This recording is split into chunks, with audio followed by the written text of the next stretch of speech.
Our next guests have a remarkable story to tell, really. Sabrina Fay is an 18-year-old senior at the Global Learning Charter Public School in New Bedford.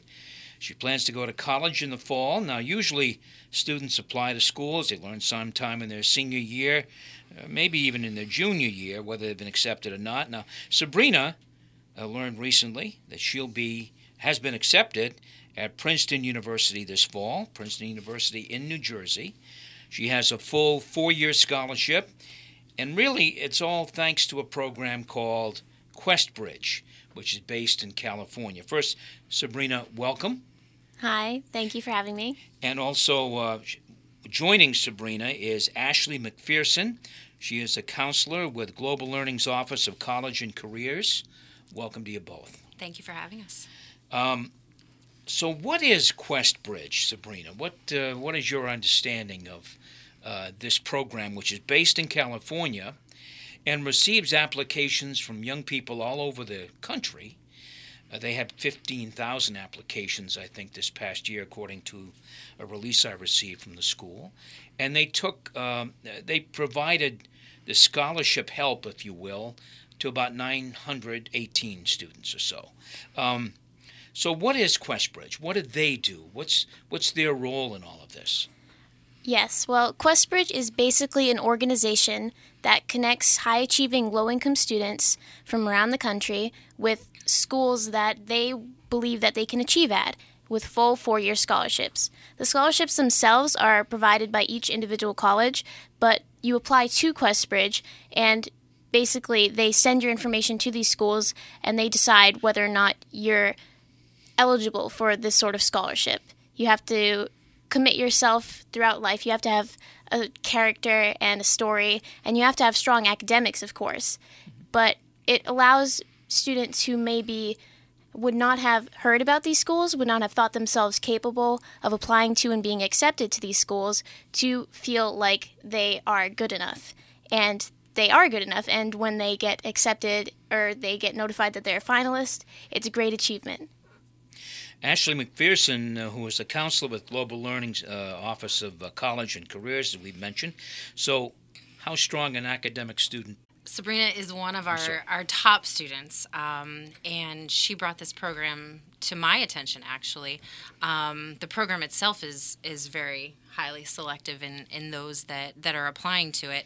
I think it's really remarkable. We were very excited to hear that Sabrina was a finalist, and even getting to that stage from 15,000 to 5,000 finalists is an incredible accomplishment. But to then later learn that she was matched and offered this scholarship is truly outstanding. Has anyone at Global Learning used QuestBridge before, or is this the first time? Not to my knowledge, no. So it's the first time. This First is time. quite a thing, Sabrina. You have brought great credit to not the school, certainly, but to your family as well. You have worked very hard, obviously. So when you tell us about when you applied and when you came down to the deadline and you got the email, that was a little tense, wasn't it? Yes, it certainly was. I was very excited, but nervous at the same time. Hopeful and fearful. It was a bunch of contradictory emotions swirling together and creating an amalgam that was very confusing, but at the same time, very exciting as I clicked on the View Status Update button when I logged into my applicant portal for QuestBridge to find out whether or not I was a finalist. I was closing my eyes then, and when I found out that I was a finalist, I rejoiced, of course, but I knew it was really time to buckle down and send in the supplemental application materials to each one of the colleges that I had ranked and had wanted to get the opportunity to receive a match scholarship to. And then when time came around, December 1st, to see whether or not I had been matched, again, it was that same amalgam of feelings, but a lot more intense because now there was more on the line. And again, I closed my eyes when I clicked the View Update button, and I was mentally preparing in my head to not get this scholarship and trying to reassure myself that there were other opportunities out there that I could continue to work hard and find another avenue to college. But when I found out that I had been matched, that went out the window with just feelings of celebration and joy, and I went immediately to tell my family and my friends. And how do you feel today? I mean, now that the excitement has kind of faded a little bit, although I can see you're excited about this now, but I mean, this is a challenge for you. This means moving away from home, the whole thing, the whole college experience. But your college is not down the road. Definitely. It's in New Jersey. So what do you think about all of that? Well, as you said, the excitement has died down a little bit. I am still very much excited and finding new things to be excited about each and every day. When I log on to the admitted applicant portal and I see all the academic blogs or Life at Princeton blogs, and I read the different articles that students that live there wrote. I read faculty profiles and look at the different classes. I just find a new wave of things to be excited over. And really, the primary emotion I think I feel is gratitude for having received this opportunity and received this scholarship, for having the support system of family and friends and school and teachers and counselors like Miss McPherson, and every day I find something to be grateful for and something to be excited for. And though I know that there's a lot of academic rigor at Princeton and I know it's very difficult, I think that the reward that you get from that and the feeling of purpose and having learned something, having the ability to do something worth doing is, well, It's rewarding immeasurable. itself. Yes. Believe me. Have you visited Princeton, and do you plan to visit Princeton? I have not been able to visit yet. I did schedule a visit with my family, but unfortunately we weren't able to make it in time due to Long Island traffic and other things happening on that day. But I do plan to go to their Princeton preview program, which is in April. They have a weekend, 2-day program for admitted students where you get to travel to campus. You live in one of the residences halls for a night with a student host. You get to eat in the dining halls there, which is a really cool prospect in and of itself because they look like castles, and they have this amazing Gothic architecture going on there. You get to sit in on classes and open houses and see sort of what life at Princeton is like for a couple days. How did you, Ashley? How did you find Questbridge? How did you get to that point to say, "Hey, Sabrina, maybe we should put your name in here"? I love that question because I actually didn't find Questbridge. Sabrina found Questbridge at the end of an exciting summer program in her sophomore year, and that was something that she had committed herself to. She then went on to participate in another summer program that was kind of the intro to Questbridge, their college prep scholars program. And as a result of that, she became more and more excited about this program and planned well ahead of time to apply. And she actually shared all of this information with me. And then I had the opportunity and privilege to help her with her application and review essays and the final draft.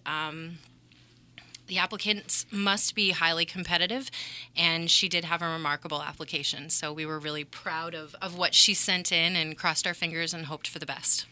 Did you have to temper her excitement here, or, because it's only 918 youngsters. Only, out of the original 15,000. 15,000. I mean, that's... She has been very grounded along the entire journey with applying to Questbridge, and always very realistic, but hopeful at the same time, and I think that definitely speaks to her maturity. You're listening to Townsquare Sunday. My guest is Sabrina Fay, a senior at the Global Learning Charter Public School in New Bedford, and also Ashley McPherson, a counselor at the school's Office of College and Careers. So, Sabrina, what areas will you be studying at Princeton? What interests you the most right now, anyway? Yes, this is an interesting question because a lot of people end up changing their majors once they get to college. But currently, I believe my strongest interests are in the area of public and international affairs. And so I'm thinking of potentially majoring in the Woodrow Wilson School at Princeton, where you have amazing abroad experiences, maybe an internship at Washington, D.C. You get to connect with faculty that have worked in these areas, that know so much about each individual field, and have probably written whatever books you're reading for each class.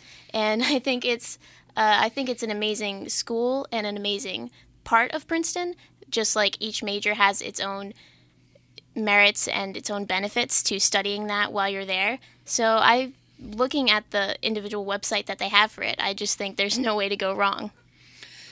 You come from a small high school in New Bedford, Massachusetts, and you're going to Princeton in August or thereabouts. That's quite a different place. Yes. A little bit daunting. Don't you feel a little bit nervous about that? I do indeed, but I think that it's an opportunity, really.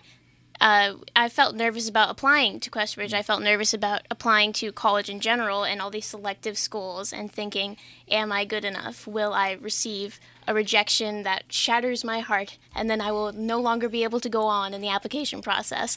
But I don't think that's how you think. But I was able to get over that trepidation in feeling that I could find something that would make it worth it, find something that would crush those butterflies in my stomach and tell them, hey, now you're better than this and you've found something to help you grow as a person and to learn. And I think that going to a school so different from the experience I've had in high school, going to college and higher education, I think that's the purpose of that, is to step out of your comfort zone and find new things.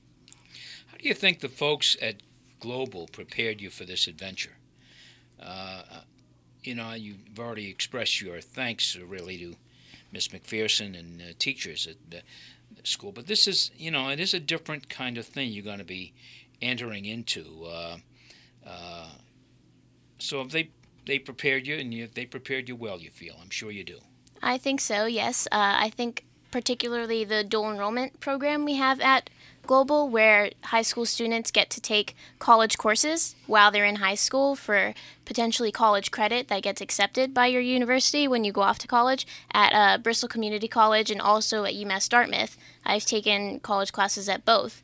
And I've received support from the College and Career Center, Ms. McPherson and Ms. Nestor, in how to prepare for these classes and where to get books from, how to rent them, and avoid having to go to the bookstore and pay hundreds of dollars for an individual book.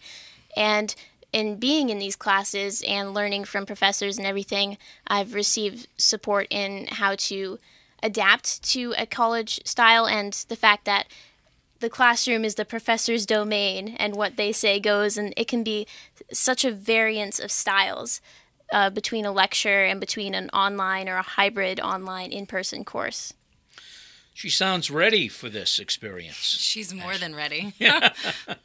She sounds ready. And so you folks have prepped her pretty well, have explained to her the college experience, have prepped her with even how to get books. I mean, that's not a small thing today. So do you do this with everybody? We do. We're really proud of the comprehensive college and career program that we have. It's very focused on future planning for all students, especially grades 8 through 12, but now really extending beyond 12th grade. We have grade level seminars where we meet with every student multiple times a year with grade level appropriate information. And so I first met Sabrina when she was in the 10th grade, and we started talking about college and career in the 10th grade and have continued to do so along the way, giving them the information that they needed. In addition to that, Sabrina is participating in our mentoring program for seniors, connecting her with an outside mentor that will stay with her through and beyond her graduation as an additional support, just checking in with her and academics, social, personal, all of those things. But we really try to personalize our program to make sure every student is prepared. And we will, in the spring, be spending a lot of time with seniors talking about and preparing them for their transition to life beyond the high school bubble. Yeah. Sabrina, so your family has got to be very excited about all of this. Yes. It's... Well, I mean, all of us want our kids to do well. All of us want our kids to succeed. All of us want our kids to get the best education possible. You're headed in that direction. How about your family? Are they pretty excited? I bet they are, huh? Yeah, very much so. When I got the folder telling me my financial aid package, and under parent contribution, it said $0, my parents were over the moon. They didn't want me to have to take out loans or to be in debt for the rest of my life just for trying to get a higher education. So they were very happy over that. And, of course, the prestige of a school like Princeton they found very appealing. But beyond that, like my father has done his own research on colleges and tried to suggest some names out there for me, and he believes that Princeton would be a good fit for me based on that. Well, I think it's a wonderful adventure you're about to begin, Sabrina. Wonderful adventure, and congratulations to you for earning the scholarship, and congratulations to folks at Global Learning Charter Public School for making it happen, for seeing someone with some talent, some obvious academic talent, and saying, hey, we can help her. We can help her get ready. And Sabrina, you found QuestBridge, which worked well for you, and I'm sure it's going to be in the toolkit of global learning. Absolutely, going forward, yes, we will. That's a wonderful thing. Congratulations, Sabrina, and also to Counselor Ashley McPherson for their success on this. It's a wonderful story, and we hope that everything goes well this fall. Thank you.